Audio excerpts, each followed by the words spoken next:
Welcome to Story Power, a bi-monthly podcast where my guests and I chat about stories and creativity in all different styles and formats. My name is Lucinda Sage-Midgorden, and my goal is to promote what Dale Carnegie stated in his famous book, How to Win Friends and Influence People. He said, instead of condemning people, let's try to understand them. Let's try to figure out why they do what they do. That's a lot more profitable and intriguing than criticism, and it breeds sympathy, tolerance, and kindness. To know all is to forgive all. It's my firm belief that the goal of most creative people is to try to understand themselves and others. That's what makes artwork of all kinds so compelling. But more than that, the personal stories of my guests promote understanding as well. Roger C. Schenck, a cognitive scientist, said, human beings are not ideally set up to understand logic. They are ideally set up to understand stories. It's my hope that Story Power will help us understand each other better by sharing the stories of my guests. Today, I am talking to Carew Papritz. Did I say that right? I like the accent on that. That was really stellar. It was Papritz, but I'll take Papritz. Okay. Sounds romantic. It does sound romantic, yes. And this is episode 117. Carew, you and I live close to each other. We just discovered, and that's really cool. I love it. Yeah. So you have so many things that I absolutely love on your resume.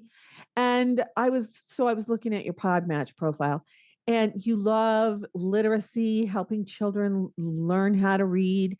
I want you to talk about your book because it sounds really great. The Legacy Letters. And how can you win an award for nonfiction and fiction for the same book?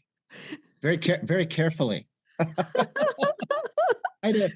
It's so funny. People, it depends, especially literary types, love to hook in on that. And I said, well, read it and you'll see, because it's really both. It serves as both a life guidebook, Right. and at the same time, it is fictional. So I can see where some of the awards went that direction. Yeah. And I think it's not far off the mark. I mean, you could say, well, if you're straight, it's nonfiction or fiction. I said, you know what? Roll with this one, because I think you'll enjoy the way it goes either way. Because people, yeah, Because some people will use it like a nonfiction guidebook kind absolutely, of thing. yeah. I'm so sorry I didn't get to read it. I've been reading books by other podcast guests. I didn't get a chance to read yours before my 2BR is so long. But I want to know, do you have this same issue? When I've only done it a couple of times, but I put my book into a contest, and Yeah. and then they don't have the exact category that I would put my book in. Did you have that trouble with your book? Oh, golly, it's been a few years since that happened, but I do remember that being an issue, especially when it's a book that's an epistolary type of a book, which this is a series of Yes. letters written by this father. Right. I should tell your audience, it's basically a series of fictional letters written by a father to his kids he would never live to see, and these letters become their practical, moral, and spiritual guidebook for the rest of their life. Yeah. And these letters were written a long time ago, and we don't know quite when the letters were written, but we know just from the language and whatnot, they're sort of an older Western type of language, and the kids grow up with it, and they decide they want to give 40 of the over 200 letters the father left behind. So that's the basis of this, and Ah. it's the same size as Tuesdays with Maury, and the reason is because that way a larger book, which is the Legacy Letters Complete, which is already finished and which is going to be coming out next, Uh-huh. doesn't end up as a book, as a doorstop in the publishing industry, because that's what they do. So Right. smaller books tend to be much more better for the bedroom and for the bathroom and picking up Right. and Yeah. reading. Yeah. Yeah. Yeah. Yes, I was talking to my friend who's going to help me with my sequel book. I'm going to only do 2 books in the series of that, of my first book.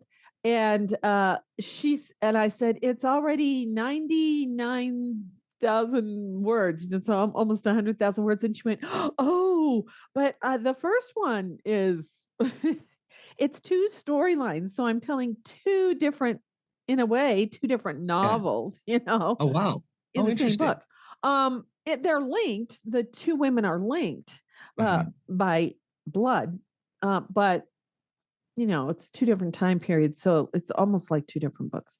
So I'm not worried about that making it what the publishers, because I'm doing it independently anyway, Right.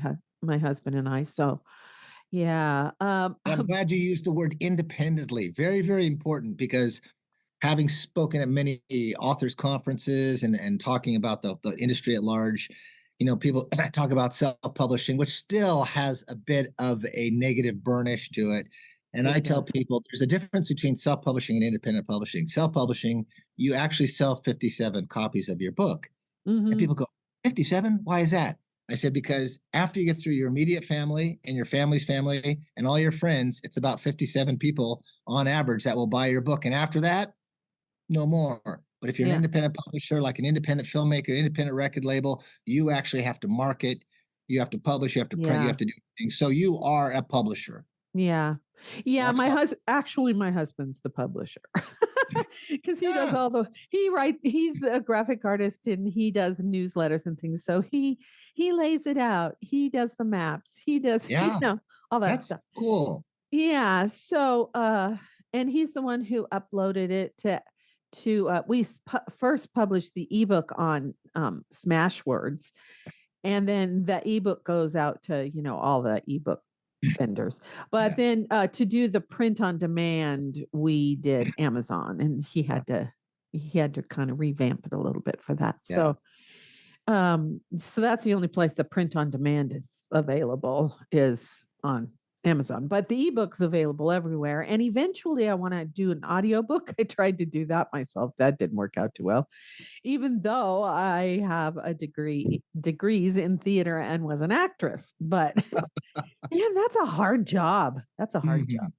Mhm. Now, I want to ask you a question. Yeah. I love this.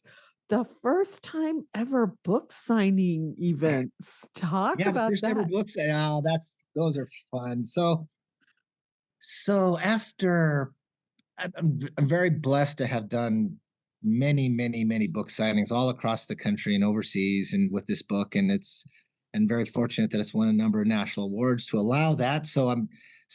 it's really great. But I got to tell you, I'm an outside guy. I love being outdoors, and Mhm. so the book signings, as wonderful as they are, in Costco or in Barnes and Noble or in independent bookstores, I kept going, oh, I'd rather be outside, and how can I do that, and what can I do to make that happen? And all of a sudden this thing sort of clicked into my head. I thought, you know what, I am going to do a book signing on the horse I used to cowboy on, and I'm Uh-huh. going to ride it into Barnes and Noble and have the first ever digital book signing atop a horse. And so I did it, and it was at the Barnes and Noble in Tucson. Uh-huh. Yeah. And if you go to, this is a really easy way to find me on YouTube. If you go to Carew Tube, Carew Tube, you can look up the first ever these first ever book signings, and they're really fun. Oh And so the yeah. first one really started it off, and then ever since then I would do. And when I say first ever, to my knowledge and my research, they've never been done. So I did the first ever book signing on top of Mount St. Helens. And I did a radio event. Oh. So we had people up there who did a book signing. I've done it on glaciers, on rafting trips, on oh my gosh, the first ever modern day whistle stop book tour that was 3 weeks long from Orlando to Niagara Falls, 13 cities, signing books on Amtrak, and then Oh. signing books, getting off. And I say modern day because the last one who did it was Mark Twain. Oh. So I felt that was a pretty good company. Yeah, I used to live in I grew up in the Pacific Northwest, and then Barry and I lived there for 15 years. So Mount St. Helens blew up a few months before he and I got married. Yeah, isn't that amazing? I was there, and I Yeah. was there. I was 30 miles north when it blew up. Yeah. Oh, whoa. Yeah, because I'm from Washington State originally, Oh, so I'm yeah, yeah. yeah, Because I noticed that you had a book signing, a first ever book signing in Seattle. Mhm. Oh, that's Just at fun. the Space Needle, yeah. But Lucinda, the basic premise was sort of why, people ask, well, why are you doing these first ever book signings? And my theory was, or not my theory, but I would say I really wanted to walk the talk of the legacy letters, walk the talk of my Yes. book, which is living life to the fullest. And Right. I thought this is a sort of a fun way of combining both Right. the idea of reading books and the idea of walking the talk of the book. Right. Yeah. Yeah. Wow. So you and I have a lot of points of commonality because I lived in Oregon and Washington State when I was Oh, growing up. okay. We Oh, moved a wow. lot. We Yeah. moved a lot. And yeah, and then now we're both live in Arizona. So cowboying, you don't do any cowboying anymore? Not as much. No, I get called up to gather every now and then, but I Yeah. did that for quite a few years, and I absolutely loved it. It was Yeah. one of those, and I will tell you, here's another interesting sort of salient point relative to the book. I was working in the film industry in Hollywood. I graduated from UCLA and got out and ended up working on everything. I worked on low budgets and horror films and commercials and Hmm. actually MTV when they had videos. And then Right. I worked on features. I worked with Marlon Brando, if I can drop names and Uh-huh. things like that. So it was pretty amazing. But I started to find I started to see the writing on the wall, the Mm, bright city lights and the fast-paced life. And I was like, you know what? I don't necessarily want to die here doing this, right. my last stand. So I started driving around the West and I ended up in a what I call a three-bar town on the Arizona border. And of course, out west, that's how you define how big a town is by how many bars they have. And Or how many actually churches? our churches, yeah, well, I my bent goes more toward bars, but that's another story. But I ended up sort of going back to my roots. My grand folks had a small ranch up in the Northwest when I was growing up. Oh, So yeah. here I left behind this whole deal. I end up being uh, the hand on a ranch. It was basically I was the only hand, and I picked up the pen again out there in the solitude. Again, you couldn't see a light Yes. to save your life. You don't understand Arizona and how Yeah. vast that is, the high desert. Yeah. And it became sort of my Walden Pond time period of my life, Yeah. and I like to say if you're gonna, and the running joke that I use is if you're gonna have a midlife crisis, have it early. So I had mine early, wrote a book, it comes out, and then and actually my wife ended up coming out on a horseback pack trip, and I wrangled her, and we were married, and we're celebrating 25 years together now, and so it was a great thing to change I don't know, boats in midstream and move on. Yeah. Oh, no, I understand that. I Yeah. understand that because even though a lot of my education has to do with stories, my first degree was in religious studies, and but I was there because I loved the stories, the origin stories of Oh gosh, yeah, the yeah. religions and the myths, and and but that was in the mid '70s, and I was the only woman in that program, and there were people who didn't think that I should be taking that. But then I segued to theater and I found out that they were very similar. Yeah, You know, in this terms of this the the storytelling, stories. right, Right. yeah. Yeah. Yeah. And so I of course when I graduated with my double major BA, we moved to Portland and I got a job at a um trade school. They were training people in the travel industry. Oh, wow. And oh my gosh, I hated it. It was such a toxic work environment. Yeah, And after 2 years, I just couldn't do it. Cuz we needed to make money and we were both artists and sure, how do you make sure. money with your art, that that whole mindset. Yeah. And so I said I have to do something different.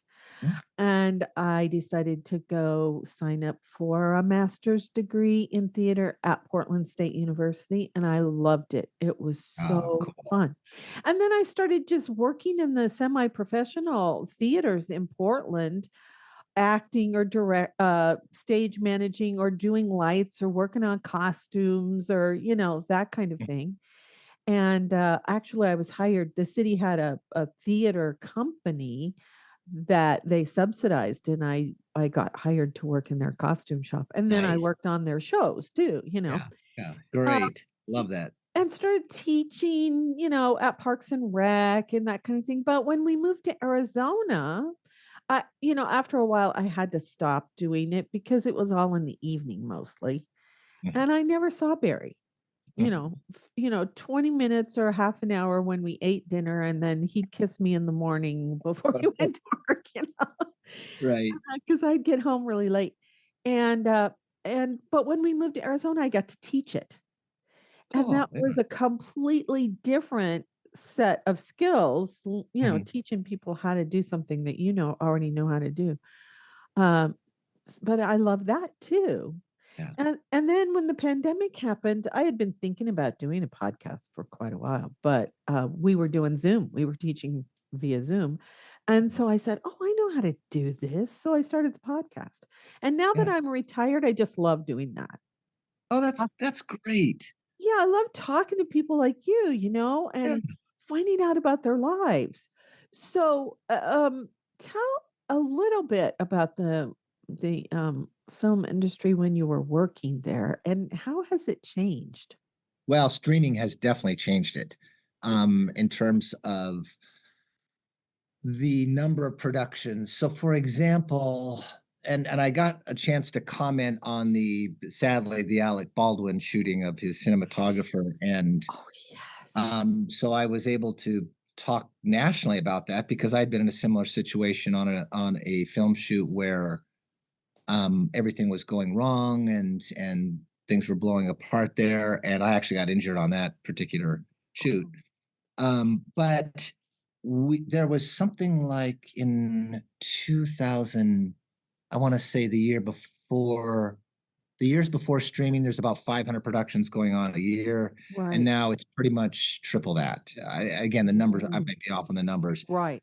but that's a lot of people who aren't brought up in the craft of filmmaking for years and years and years. And it really is a Right. craft.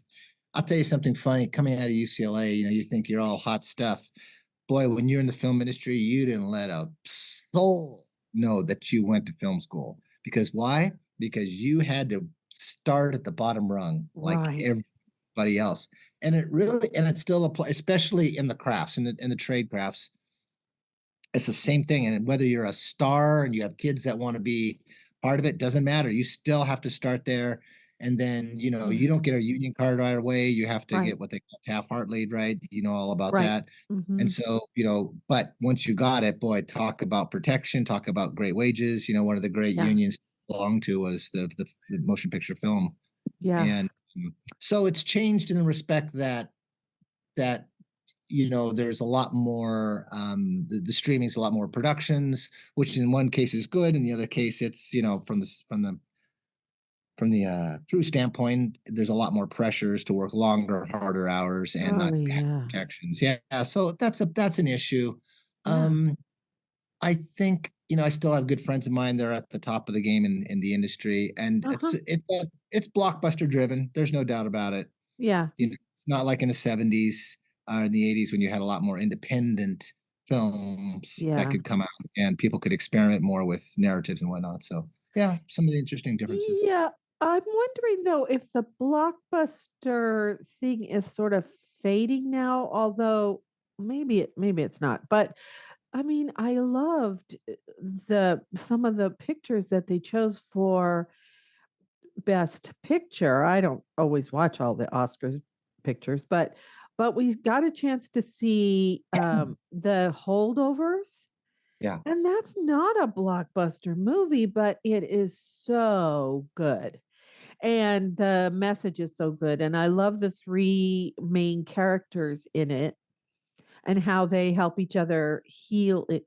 a measure of healing.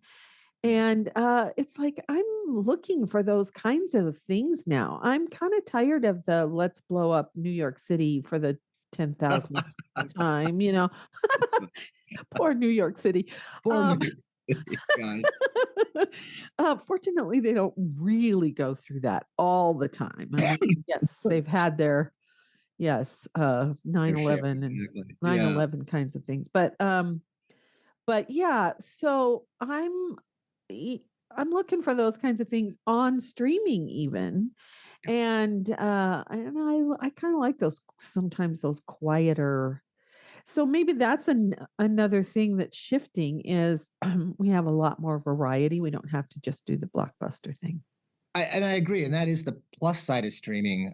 From the non-crew part of it, you've got all these choices now, which are Mhm. really interesting. In fact, they're experimenting. I mean, Mhm. HBO, of course, with The Sopranos, started that whole thing, and they've really Mhm. you can just sort of pick your genre poison whichever way you want to go, Mhm. and there's something out there, and so from that standpoint, it's great. It brings back the experimentation again, and I find it fascinating these sort of mini series that are 7 episodes. That's it. That's the end Mhm. of the story, and I'm like, really?" And I don't watch a lot of TV, but I'm curious as to how this is all playing, but people are, you hear binge watching and a lot of people do it. There's a lot of talk about it. So in one respect, that's great. The industry is still alive, just in a different Yeah. way. Well, Barry and I took a trip circumnavigating the globe in 1996, and that's how European television was. I Mhm. don't know if it still is, but a season, well, they call them series, but a season would be 6 to 10 episodes. And then they'd have a break. And then the next season would be 6 to 10 episodes. And, I loved having 25 or so episodes. But, sometimes if you miss one, you're lost. Yeah, It depends exactly. on the show, of course. Yeah. Yeah. But and that was way back when Yeah. you didn't have streaming or you couldn't, go back and see the reruns or anything. Not all shows did that, had like Star Trek continually going all the time. um and so I don't know, I kind of like it too. My husband and I went streaming some time back and we just love to do the binge watching thing. Yeah. For 10 episodes. And things like Ted Lasso with we're just going to have 3 seasons, you know. Yeah. And that's in a way it's kind of great, Yeah. you Yeah, know. it is. It's just you're playing with narrative and how far you want to carry it, and it doesn't have to. It's yeah, they're reconfiguring how to reach audiences in many different ways. Yeah, Yeah. yeah, it I is. like it. Yeah, Yeah. okay, yeah, yeah. Well, and there was, when the studio system started to break down. Oh my gosh, there was that big brouhaha about that. Well, now we're at another one of those points, evolutionary But points. yeah, the inflections. Yeah, yeah, in Yeah. the industry, Yeah. absolutely. Yeah. So, do you live on a ranch? No, not anymore. Oh, okay. You No. just you just live out in the country. Well, I live out in the desert, like a lot of people in Arizona, far from the maddening crowd. So Yes. yeah. Yeah. I love So it. I still love that. I like to have my elbow room, and again, when you're brought up with very few lights around in your life for many years, then it's hard to go back to having lots of neighbors and everything. So that's a fortunate, Yes. I have Right. that. Yeah, very much so. Yes. So how often do you leave Arizona to go do your book tours or your whatever else you do? Oh golly, I every month. Oh. Yeah, yeah, I get to go to different places and to speak or to talk about lovely things like literacy or, Mhm. these first ever book signings, planning different stuff like that. Or, we've been doing a lot with, and tell your audience about starting National Thank You Letter Day and the World Yes. Thank You Letter. And that was great. So I get to do lots of stuff about talking about gratitude and thankfulness Mhm. and and lovely stuff like that. So yeah, it's a good time of life to be able to assimilate all these wonderful ideas and really really enjoy it. So I also like that you love to have you encourage handwritten notes and letters and things. How do you feel about them stopping teaching cursive in schools? I did a radio show once, and this was, oh my gosh, 8 years ago or so. Big, big national radio show. And it was in the evening. It was like 5 o'clock or something. And it was on that topic. Mhm, mhm. I was on the show. They kept extending it. And I was on the show for 4 hours Oh my because the gosh. number of people calling in wanting to weigh in about cursive. I mean, Yeah. it was 50 to 1 in Whoa. favor of people saying you should still have this art form and way of conversing. Um, Wow. the the fascinating, I mean, the science behind kids learning to read and learning to write is really something. And for those of you that aren't aware of it, so for example, when you write and with your hand, it Uh-huh. transmits an electromuscular pulse to your brain and imprints that on your brain. Right. So, but if you try to type an A, guess what? It doesn't do the same thing. Right. You wonder why literacy rates fall because kids can't read as well because guess what? They haven't learned how to write in print, let alone cursive. Right. Now, cursive to me is just more, I think, it's honoring the act of communicating through writing. So, yeah, we Yes. can print, we can type, that's all Right. great, but I think cursive is the next stage up. And I definitely had my son, of course, I'm going to have my son learn. And he's, of all his friends, he's the only one that knows how to sign his name in cursive. And Yeah. there adds not only humanity to it, right? There's an individuality. So for all these people who say, oh, we should make our kids individual, like, well, teach them how to do it. Look at that. When you write and you're putting your thoughts on paper, you're giving it to someone else. What a lovely, lovely way, as I talk about it with love Yes. letters or thank you letters or whatever. It is one of the most powerful ways that you communicate your humanness to somebody else through a pen on paper. Right. Yeah. Yes. And I Well, won't preach I to the choir too.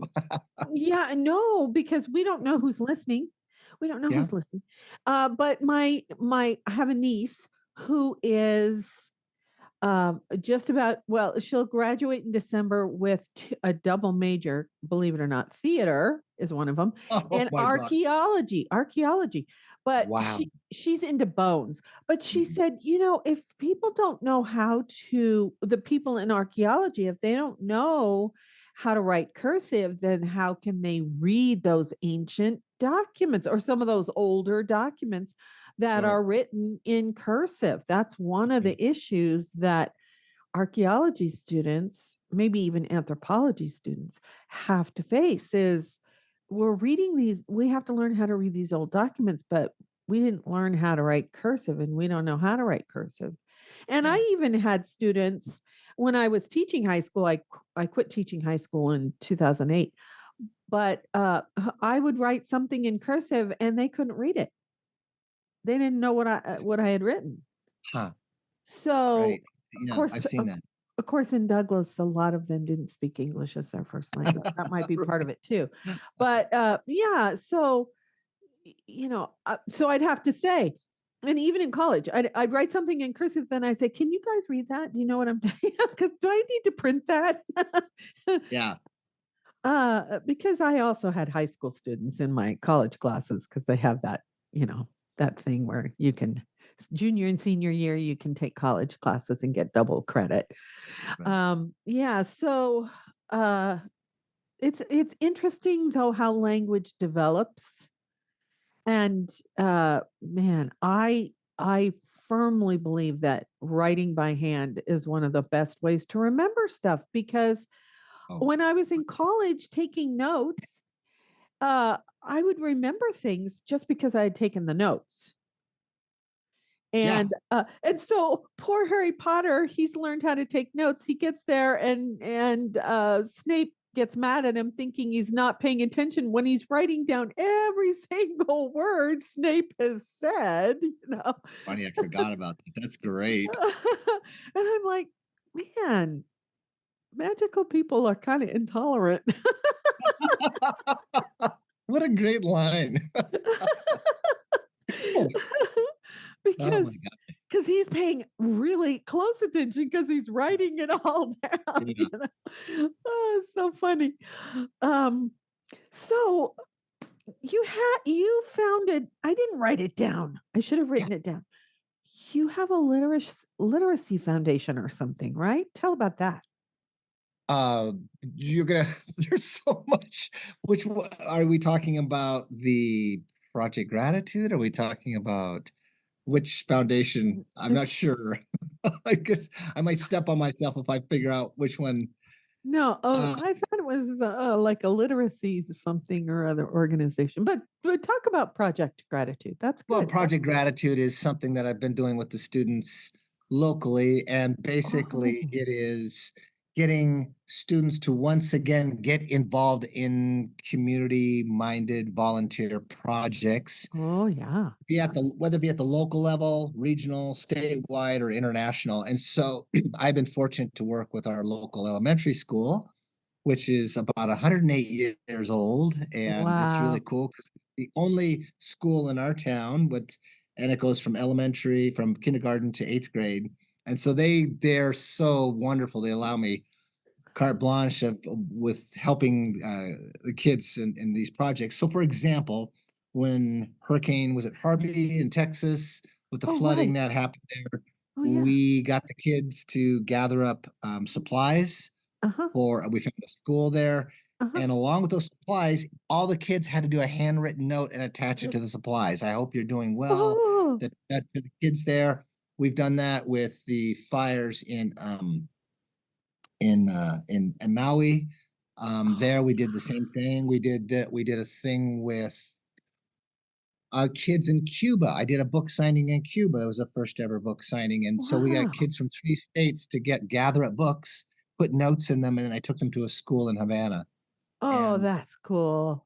so things along those lines, and whether that's the big picture. There's smaller things than we do locally, hunger walks and things like that, and Hmm. and Hmm. also we started National Thank You Letter Day up there Yeah. at our school, which is really cool because this all the students were involved. This is a day to celebrate thankfulness. It's on November 14th. And if you guys look at nationalthankyouletterday.com, you can see the creation of the world's largest handwritten thank you letter, the size of a high school basketball gym. Oh my gosh. Um, we had all the kids sign it. 600 kids, people from the community. It was a big deal. And then the running joke is, well, what do you do with the world's largest handwritten thank you letter? You have to send it. Next year, we sent it through the postal service in the world's largest envelope and the world's largest stamp. The world's largest stamp is 25 by 15 feet. And Wow. so just all these numbers together, we sent it through the mail. When you rolled up the letter to send it, it was a paper burrito about 3 feet high by about 24 feet long. And we Mm. stuffed it in the back of the mail truck. We got a Guinness World Record for it. And every year we promote this. And we were actually just on the Kelly Clarkson show this last year Oh, that's so talking cool. about, yeah, National Thank You Letter Day. So it's great because we get to combine all the elements of thankfulness and gratitude and civility and Yeah.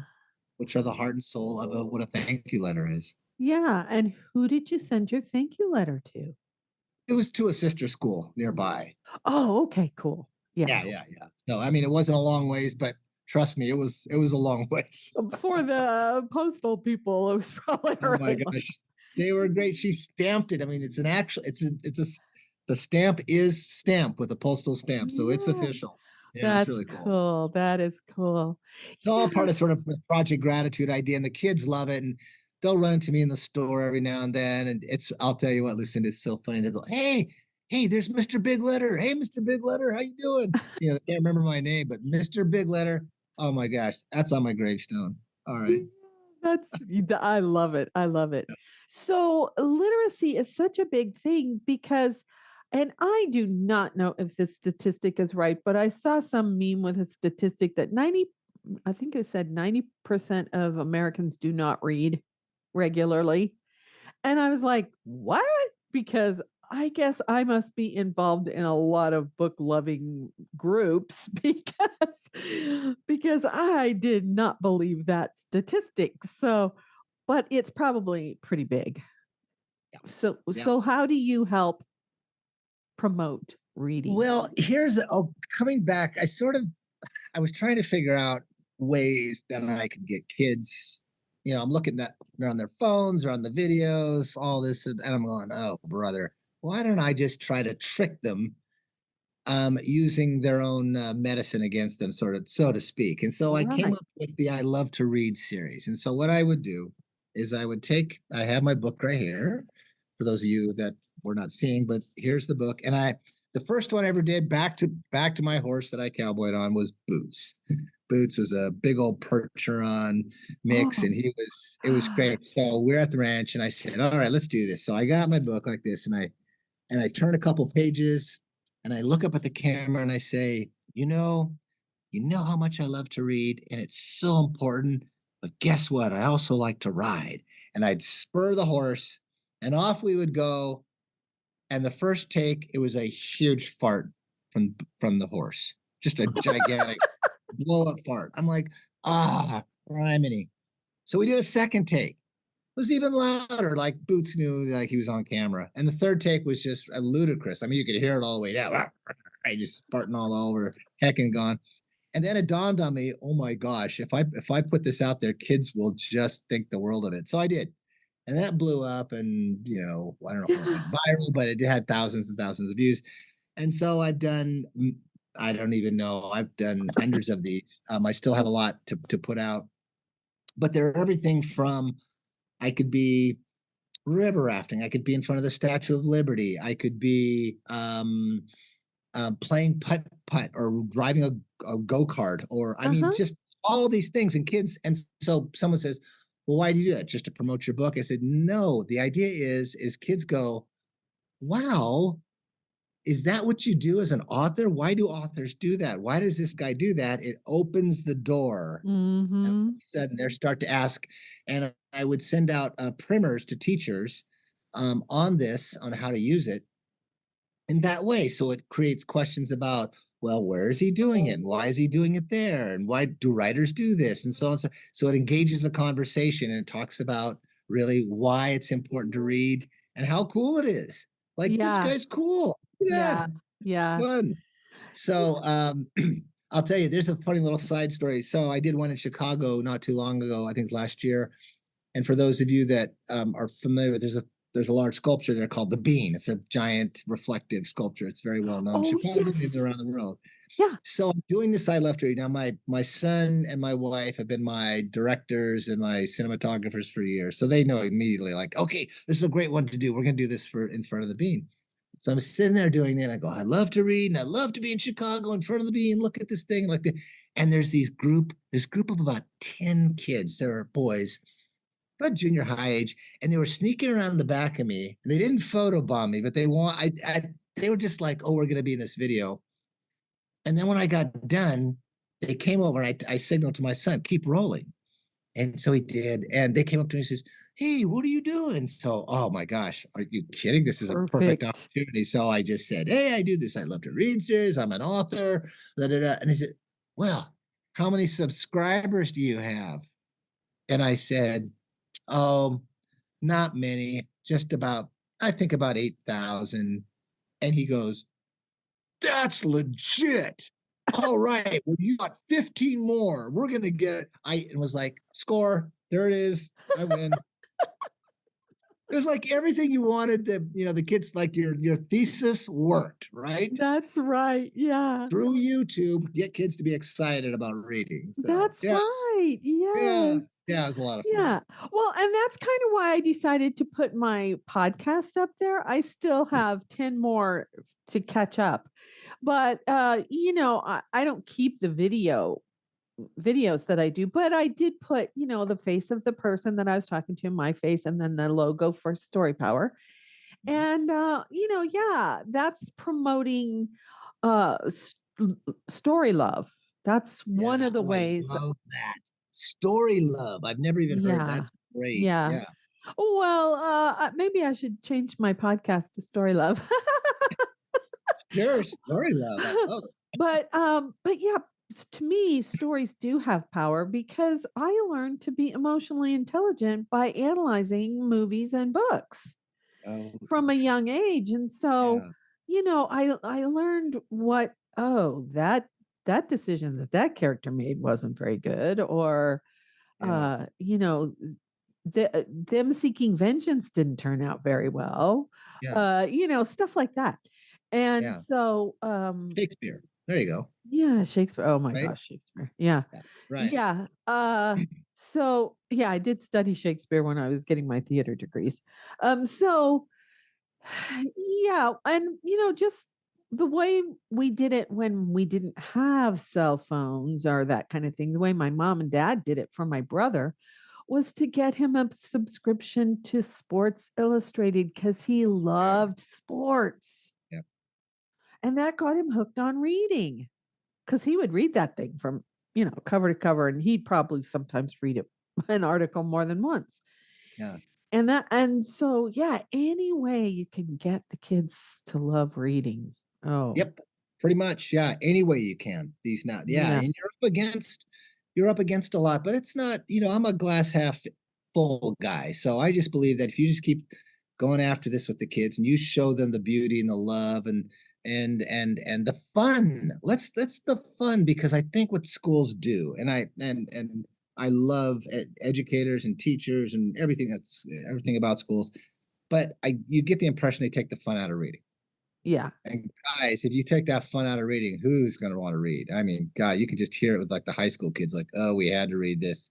My son recently read Frankenstein.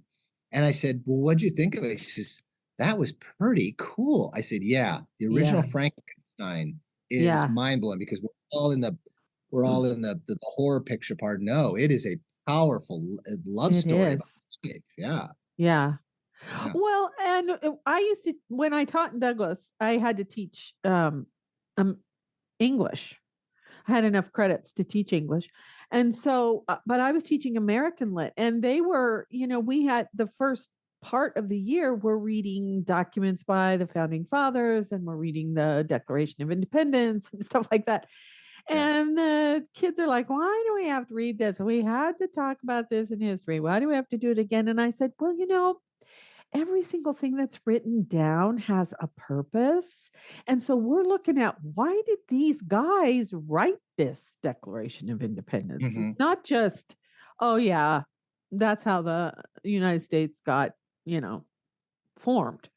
Right. Uh, it's why? Why did they? What were their arguments against the king? And then I was really surprised later on in the semester, in the year, when we read some.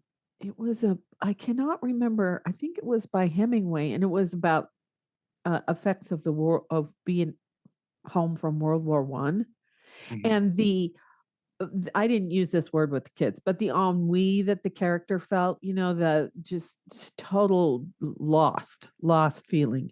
Yeah. And man, my students, I was so surprised because I asked them, what were your favorite selections that we read?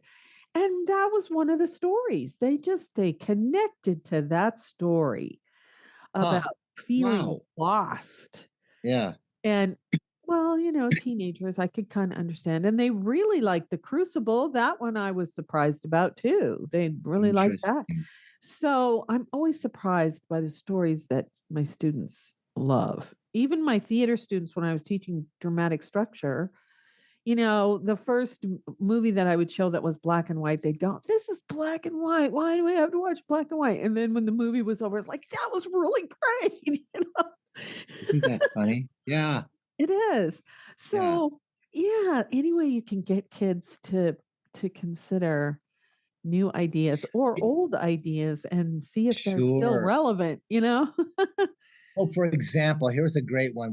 We last year we're very fortunate to be able to. I had some work in New York and in the city, and I said, hey, you've never seen a Broadway play. Let's take you to see Hamilton. And I hadn't seen Hamilton. I just heard just incredible things about it. Uh-huh. And so, and my son's 17, and he's a Renaissance man. But even then, I was like, okay, I'll do it for you, pops, but Yeah, yeah, yeah. yeah. So we get in there, and the first 5 minutes, he's just sort of like he's trying to take it all in. Of course, the theater's the theater, and it's exciting. Right. It's still like, I'm gonna watch a musical. Like after 5 minutes, he was hooked. He Yeah. came out of there like he was on cloud nine. He says, I can't believe that he was blown away. And I asked him a whole bunch of questions, but he just thought that was and there it is. I mean, we talk about what the importance not just only of reading, but of introducing our kids to the arts. I mean, I love Yeah. telling the story about Steve Jobs, and he wanted to become a typographist, right? He Uh-huh. wanted to Mhm. he studied typography because of that philosophy that form follows function. Mhm. He created one of the most elegant pieces Mm. of machinery in modern history, the Yeah. iPhone. And it Yeah. wasn't for that background, he would not have become that type of engineer. Well, we're a very Apple family because my husband learned to use it in the 80s for graphics. Yeah, The right. where he worked, they got the machines and they sent them to school to learn how to use or classes to learn how to use them. And but it's that way with every single product because on my birthday my husband got me a new pair of AirPods.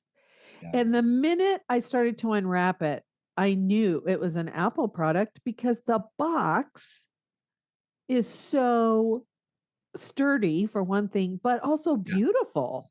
yeah, Just the box is yeah. beautiful. Oh, yeah. So every single thing that they do is that it's user friendly.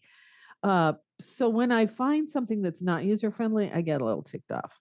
I bet. Because I mean, I shop at this place called the Grove, and it's all this earth friendly stuff. Well, sometimes it's their site's not user friendly, and so I kind of called them on the carpet about that not too long ago. I love your products, but your site's not user friendly. You need to do something about that. So, yeah, I think that I just recently saw a video about Frank Lloyd Wright, the house that he built for his son in the Phoenix area. Oh, yes. Taliesin. Yeah. Oh, no, not Oh, Taliesin. no. It's the house that he built for his son. Taliesin's up there too. Yeah. Right. Okay. So there's another house. Okay. Yeah, and it's like in a spiral. Oh, wow. Huh. Yeah, it's Huh. I can't remember what um it was surrounded by or I mean, excuse me, orange groves when he built the Okay. house, but now it's a Arcadia. Is that a anyway? Yeah, I'll have to take a look. Yeah, it's David was his son's name. Okay. And some Chinese architect who emigrated to the United States bought it, and he and his daughter have renovated it because it was in disrepair. And Sure. they've tried to clean it really carefully and fix it up to the way it used to be. And that's Frank Lloyd Wright's stuff. All of it is like Mm, that. It's the form follows the function and it's beautiful. It's this yeah. beautiful. And so, yeah, when they had a new library built in Sierra Vista, and it kind of mirrors the Huachuca Mountains. The roof line Oh, kind of does. oh, wow. And I Mm, remember there were some people who got, this is a really stupid looking building, and I'm going, okay, if you stand in a certain point, can't you see that that building mirrors the Huachucas behind it? yeah. Yeah. Well, guess No. what? They said that about the Vietnam Memorial too. Oh, I And know. there was all the hue and outcry, wasn't normal, and yet that is one of the most visited sites in Washington, D.C., just because of the power of the way it was designed. Yes. Yeah. I know. So Yeah. again, it comes back to that. So Yeah. Well, yeah. and my dad and mom went to Washington D.C. and mom said they got to the Lincoln Monument and my dad just started bawling and he just stood there weeping because it was so beautiful. Yeah. Yeah. No. So, Yeah. Yeah. Very powerful. And therein lies the power of art, right? To move you. And yes. whether it be through architecture, whether it be through words, whatever the case may be. I mean, here Right. and that is the heart and soul of who we are as human beings. Yeah, really. Yeah. Yeah, we're meant to feel, to have emotions. Yeah. Yeah. I'm reading one of the books I'm reading right now is by a podcast guest that I had some time back and I never got to her book. And the premise and she's a teenager. So she published it when she was in high school. Uh-huh. And it's a fantasy book, but it's about this culture that has these stones that you wear that leach the emotions out of you or block the emotions because the king believes that if you have emotions that causes all these problems, And which he's right. he's right, but his daughter is one that when she wears the stones, they don't affect her emotions. She still has them. And they've Yeah. been hunting down these kind of people who still have the emotions and killing them because, got to have everything be smooth and so Yeah. she's on this, she's faking not having any emotions. And if she's found out, she's going to get executed. So I'm halfway through the book, but yeah, it's like we try to mask our emotions. And to me, that's what books and art and music, and all the arts, dance, everything, and Yes. movies are supposed to do. And that's what I used to tell my acting students. It's your job to make the audience feel something, feel what you're feeling. So maybe that's part of the whole thing with cursive writing. It's so expressive.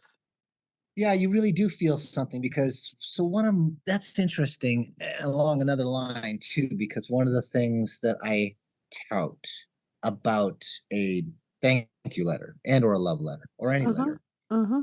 is the it's literally the gift. So if the most important thing you have in life is the time you have on this planet Right. and you have X number of hours, when you write something onto a piece of paper and you put that time into it, guess what? That time is imbued within that piece of paper. And when Yes. someone receives it, they are receiving the gift of your time. They're Yes. holding this gift of your time in their hands, and people get it. They Yeah. get that that's a thing, as opposed to an email, as Right. opposed to a text. Yeah, doesn't work. Yeah. It's so different. So it is. Yeah. Not only are you holding time at that point, you're holding that person's expression, right? You're Right. holding their feelings. Yeah. Right. Wow, Exactly. Yeah. come on, how powerful is that? It is. It And is we really know it, is. and we know it subconsciously. Yeah. And that's the power of these letters. And when I talk about it, and especially when I talk about that as the gift, people, they really get it. They really Yes. get it. They just like, wow, I never thought of it that way. No, because Yes. we're in the mindset of, oh, I got to send a letter. It's a lot of work. Guess what? That's right. It It is. is. Yeah. And people know it's work. And that's when they receive it, they get it. Right. Yes. I love that. Yeah. Yeah. Yeah, and that's the power of I mean, it's a story. What you write is a little piece of story that you're sending in that card or that letter or whatever. Yeah. And stories are one of the oldest teaching tools. Oh my gosh, yeah, you would talk about that on the Bible, right? Or Right. the classic, you talk about the caveman, you're around the fire and don't go in that cave because remember the bear up there and he ate so and so, and people go, Right. oh, Right. Yeah. Well, here's Lucinda, here's what's wild. I'm sure this has been noticed by theater people, by scientists, or whoever the case may be, but I started noticing that whenever I would say in an audience, okay, I have a little story to tell you. Guess what people do? Watch what an audience does. They settle in to get ready for a story. It is the wildest thing. It is such Yep. a small thing, but there's a subtle shift because in our cultural DNA, it's time for a story Yeah. and people are ready to receive it. And then you better be a darn good storyteller. That's right. Yeah. Exactly. Yeah. And some Yeah. people tell stories better on paper, and some people tell stories better, orally. I'm not a Mhm. very good oral storyteller, but I'm better on paper, I think. Yeah.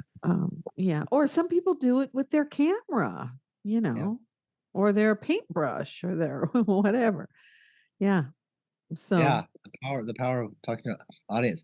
Well, one thing I wanted to do, if I'm allowed, I wanted to read something from the legacy letters. And oh, and it's yes. and it's about, and I thought it would be a good way to wrap up things, as I know you're probably getting to that point. But one of the letters, so he doesn't know his kid's name, and he calls them little ones. So that's Uh-huh. the his dear little ones. But this letter is called "Your Pappy's Love of Books and All Appearances of the Mother Tongue." So he talks about reading, and here's one of the paragraphs he talks about. He goes, "Why read, little ones? To think and to learn about who, what, and why we are. Books are written by map makers who endlessly illuminate, chart, and create the mind maps and soul maps and heart maps that we so need to help make sense of ourselves and our world. These explorers exist for one delectable prize and purpose: to define the beauty of contrarieties, to show us that we are not alone in our differences of how we ponder, savor, and believe, how we profess and love and die. Somehow, in as many ways as these map makers individually perceive planets and earthworms, volcanoes and seashells, glaciers and dandelions, they eventually bring us to ourselves. Our individuality chooses to take the journey. Our imagination chooses how we interpret these maps, and all these maps leading us to the pirate's treasure, and that treasure is ourselves." I love that. I love that. That's great. Yeah, it's true. Yeah. It is true. And maybe that's why I use stories as a kind of a personal growth tool. Because Yeah. I'm always trying to figure out myself better. Yep. Yeah. The heart and soul of that. Yeah. So I thought Yeah. that was a fun way to be able to wrap up Oh, a yes. lovely discussion. Oh my gosh, this has been just great. Oh, And you're right around the corner. yeah. You're We just might down the road. I might have to just drive over there. We might Barry's retiring in 2 months. We might have There to we come go. over and see you. Absolutely. Have lunch. It's a rare time that podcasting we can get together. So yeah, That's right. absolutely. Yes. Absolutely, Lucinda. Oh, thank you so much, and thank you for sharing that. And I did save the book cover that I will put. I can't do it on Libsyn. They limit the story notes, the show notes. But on Mhm. my website, I have Oh, the full wonderful. show notes, and so I'll have the picture on my website as Oh, well. thank you. I would love that. I'd be honored. Yeah, and I've got to go get it because it might be a Christmas gift. There we go. This isn't airing until January 1st, but you could still birthday gift. Yeah, There we go. I'm liking perfect that. birthday gift. There we go. Oh, oh, thank you so much. Oh, Lucinda, thank you so much for having me on your show. I really appreciate it. It was fun. Yeah.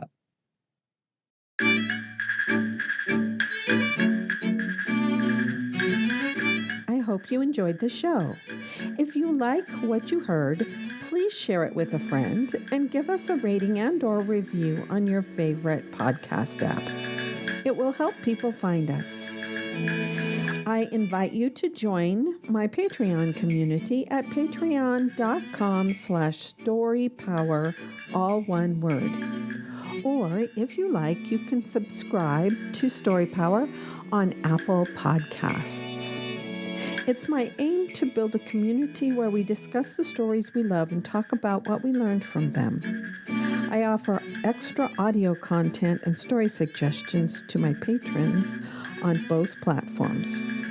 Remember, as Philip Pullman said, after nourishment, shelter, and companionship, stories are the thing we need most in the world. Let's spread the story love. Until next time, this is Lucinda Sage-Midgorden. Thanks for listening.